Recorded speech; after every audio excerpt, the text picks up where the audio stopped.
परमात्मा हमें मनुष्य का बहुमूल्य शरीर इसलिए प्रदान नहीं करता कि हम हर पल अपनी आवश्यकताएं, लालसाएं, वासनाएं बढ़ाते जाएं और फिर उनकी पूर्ति के लिए दिन रात परेशान रहने में ही सारा समय लगा दें। पंडित श्री राम शर्मा आचार्य। पुस्तक का नाम मन को भगवान के साथ जोड़िए। पुस्तक परिचय। उपासना को, साधना को, कर्मकांड और आध्यात्म को लोगों ने मनोकामना पूरा करने का जादू मान लिया है। कर्मकांड का जादू इतना ही है कि प्रत्येक कर्मकांड के साथ परिशोधन की शिक्षा जुड़ी है। इन शिक्षाओं को जीवन में उतारे बिना किसी भी जादू या चमत्कार की उम्मीद हमारी सबसे बड़ी भूल है।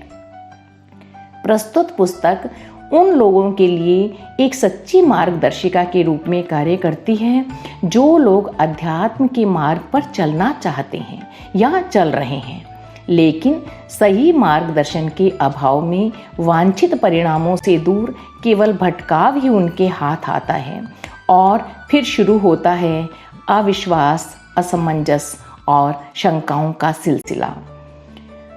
यह पुस्तक इन्हीं सब शंकाओं के समाधान विस्तार से समझाती है। उन्हीं में से कुछ मुख्य सूत्र यहाँ प्रस्तुत हैं। इन्हें अपनाकर कोई भी व्यक्ति अपने जीवन को सुखी, समृद्ध और संतुष्ट बना सकता है। पहला, अपनी आवश्यकताएं कम से कम रखना। दूसरा, अपनी वस्तुओं को ईश्वर की वस्तु समझकर अपने को उनका ट्रस्टी यानी संरक्षक मात्र समझना। तीसरा, सामने उपस्थित कठिनाइयों से परेशान ना होकर उन्हें विवेकपूर्ण सुलझाना। जो ना टल सके उन्हें प्रारब्ध भोग समझकर धैर्यपूर्वक सहना। चौथा, मन को भगवान में लगाए रखने के लिए भजन साधन करना।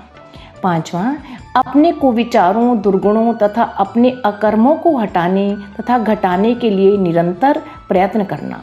छठा, दूसरों की भलाई के लिए कुछ ना कुछ काम ईश्वर की सेवा समझकर नित्य ही करते रहना।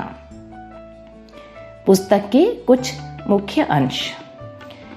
मनुष्य जीवन का उद्देश्य यह है कि जीव अपने विवेक को जागृत करके अपने चिर संचित कुसंस्कारों से अपनी मनोभूमि को शुद्ध करे, भव बंधनों को काटे, दूसरों की सेवा करे और अपने आदर्श चरित्र द्वारा संसार के सामने उदाहरण प्रस्तुत करे, अपनी कीर्ति को अमर करे। भगवान से बड़ा है जीवन। जीवन ही साक्षात भगवान है। इसको परिष्कृत करना अपने आप में सबसे बड़ा योगाभ्यास है। इसे साधना कहिए, जप कहिए या भजन कहिए। तृष्णाओं और वासनाओं को बढ़ाते रहकर नाना प्रकार की कामनाएं करते रहना ईश्वर को प्रसन्न करने का नहीं, नाराज करने का तरीका है। भगवान सब कुछ देकर हमें समर्थ इसलिए बनाते हैं कि हम उनके आदेशों और प्रयोजनों को पूरा कर सकें। पुस्तक के कुछ बिंदु। काम में मन लगाइए। मन क्यों भाग जाता है? चेतना व चिंतन का मेल हो। साधना ऐसे जीवंत होगी। प्रभु की माने और सन्मार्ग पर चलें।